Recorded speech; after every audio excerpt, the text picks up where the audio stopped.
Hello YouTubers of the world, this is Tutagamon. Welcome to my humble channel. In this video I'm going to benchmark Metal Gear Solid 5 the Phantom Pain on a single Radeon 7950.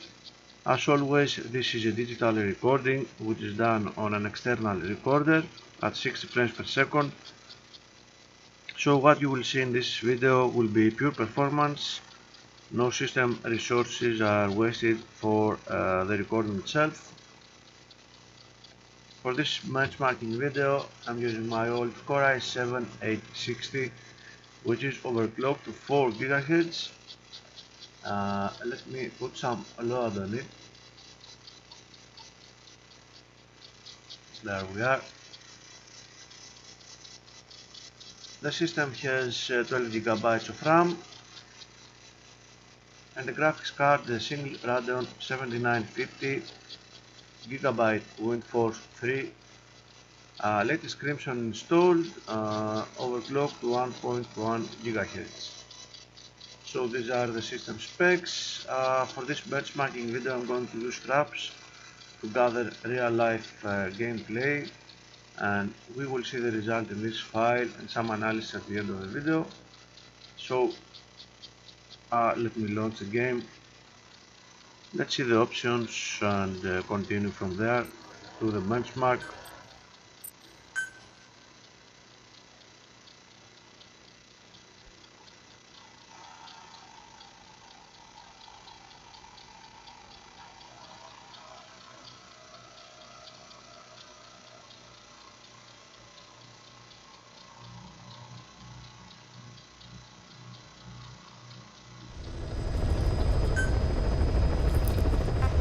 Okay, so graphics settings, 1080p resolution, no vertical sync of course, this is a benchmark, uncapped, and everything is at the extra high details except the motion blur which is disabled due to visual reasons, not performance reasons. It has very little to do with performance anyway. So let me launch my benchmarking location. It's a little early in the game, and let's see how it performs. So this scene starts with a real-time cinematic, which I'm going to benchmark right now. It is real-time rendering after all.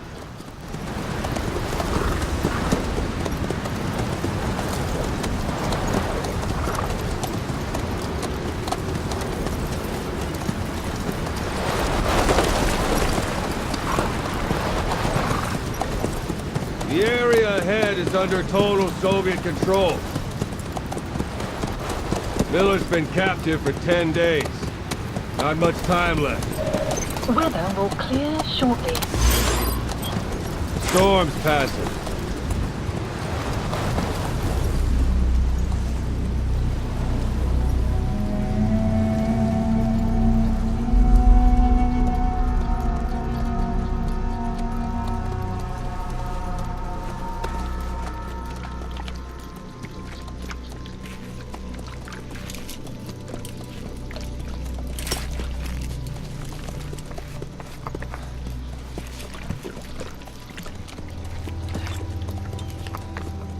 Getting used to it?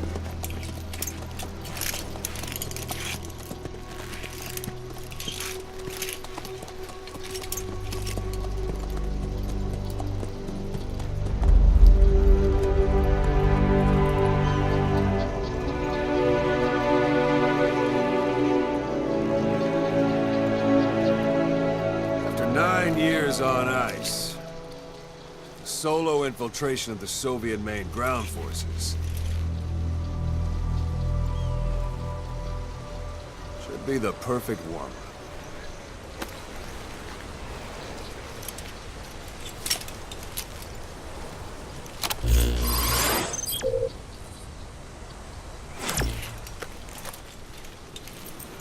Kazuhira Miller is being held in Dawandehar to the north. Check its location now. Take out your iDroid. You see Wandy on the map? That's where they're keeping Miller. Only problem is, we don't know his exact location. Finding it is your first priority. Marker placed. Got your binoculars? Or should I say, your int scope? See the village? Straight ahead? Alright, that's the village. If you see something through the binoculars and you need more information, just give me a call. I'll tell you anything I can about it. That's Violo Village. The Violo Calais. The villagers fled the war and evacuated a while back. Since then, it's become a base for the Soviets' 40th Army. A few days ago, Miller was taken through there, en route towards Dewandehar. You may be able to pick up the trail there. It's worth a shot. Put a marker on it so you don't lose track of where it is. Marker Good. placed. Now you won't have to worry about getting lost along the way. You can't have much left in him. I give him 3 days, tops. If we fail, and he dies, we lose our chance of revenge. But we need more intel. If you just go charging into Dewandehar, you'll be putting both your lives at risk. See what you can find out first. The Soviets have other outposts, not just the one you saw. Afghanistan is a big place. I expect you'll become quite familiar with those binoculars as you plan your next move. How and where you make it, well, that's up to you. From here on out, you're on your own. You're a legend in the eyes of those who live on the battlefield. That's why you have to handle this mission yourself. Put those 9 years behind you, and return as Big Boss. That's how Koss would want it. I'll be sending additional intel by radio. Stay sharp. Not one of Miller's bodyguards survived. And they were good. All we found on the scene were their corpses and knees. They'll be missing them. And you're his only hope of getting them back.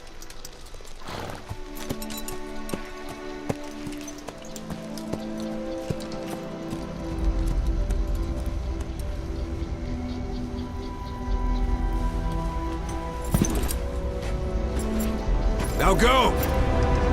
Let the legend come back to life.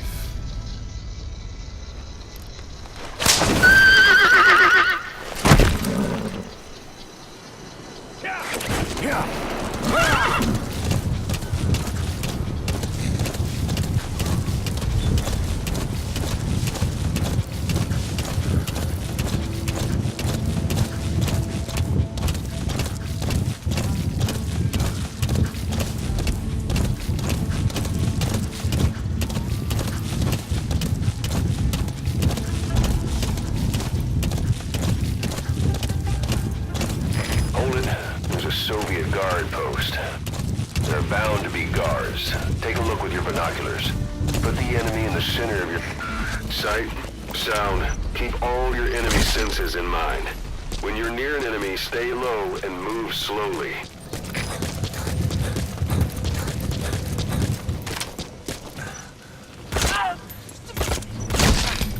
Guard post captured. Don't leave bodies out in the open. Find some place to drop them out of sight.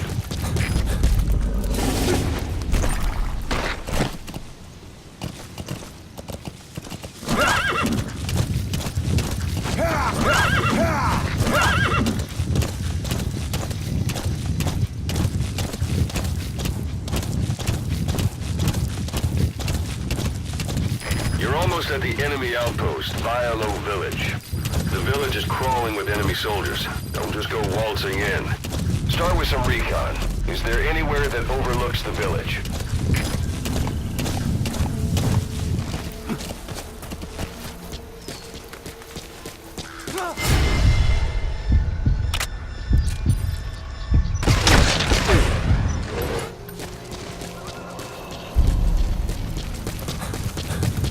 There should be a command post somewhere. See any buildings with tighter security? If there are clues to Miller's whereabouts, I'll bet you can find them in there.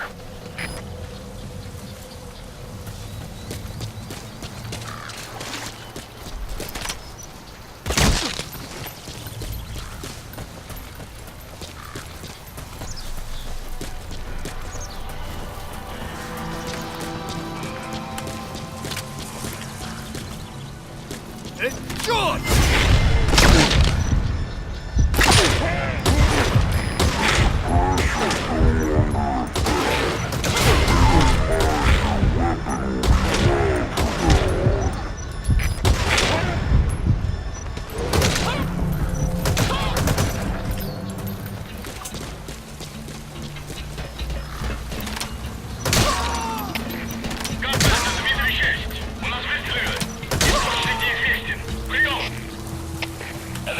Понял. На нас напали.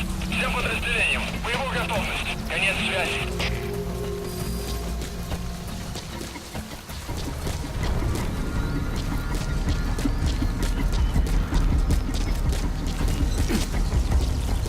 A parabolic antenna. There could be intel files of some kind in there.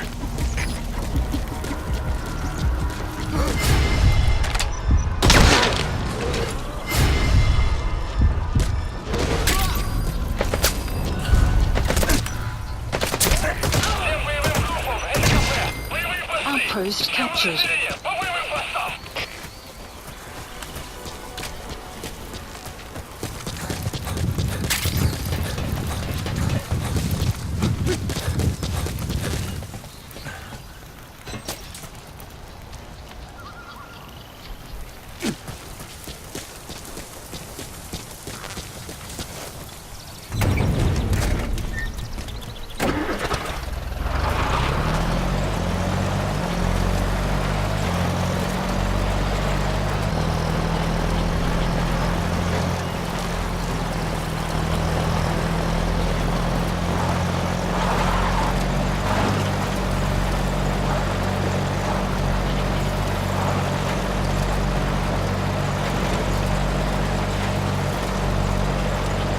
Anytime you need advice, just give me a call.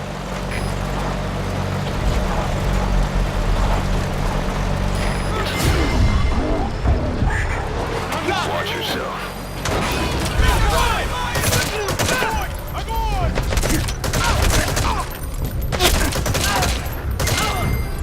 Guard post captured.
And this is the end of the benchmark.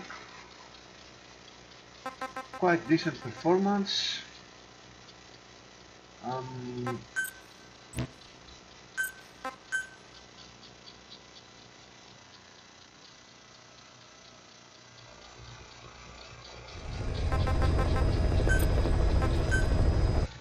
Goodbye Metal Gear. Average frame rate 66 frames per second. Very decent frame rate on average.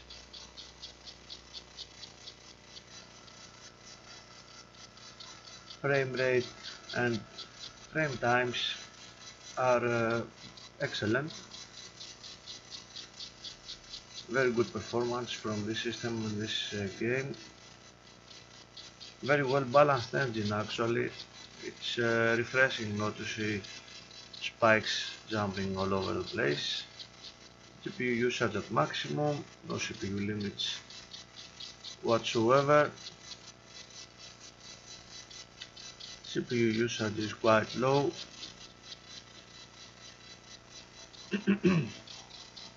CPU number 8 seems to be doing most of the work. CPU temperatures are okay. RAM usage at 3.7 gigabytes, quite light game.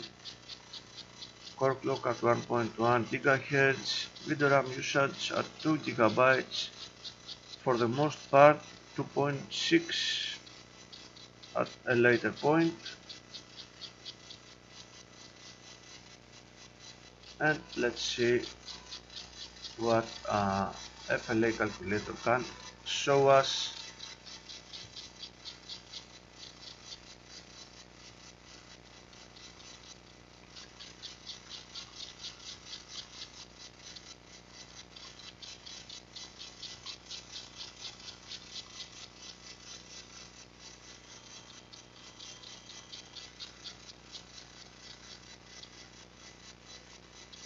The performance is still very good, and here we can see how a well-balanced game can actually have very steady performance even on an old system like this one. Of course, the game itself is not new by all accounts, but watch this. First of all, we have a good average of 15.0808 milliseconds. Very little stuttering, something that you do not see very often on the 7950. The variability of the frame times was minimal, so the game actually kept a very steady performance. That's why we go from 66 frames per second to 58, again very close to 60 frames per second. That is very rare, even for a lot better graphics card like the 1070, which I am also benchmarking this time.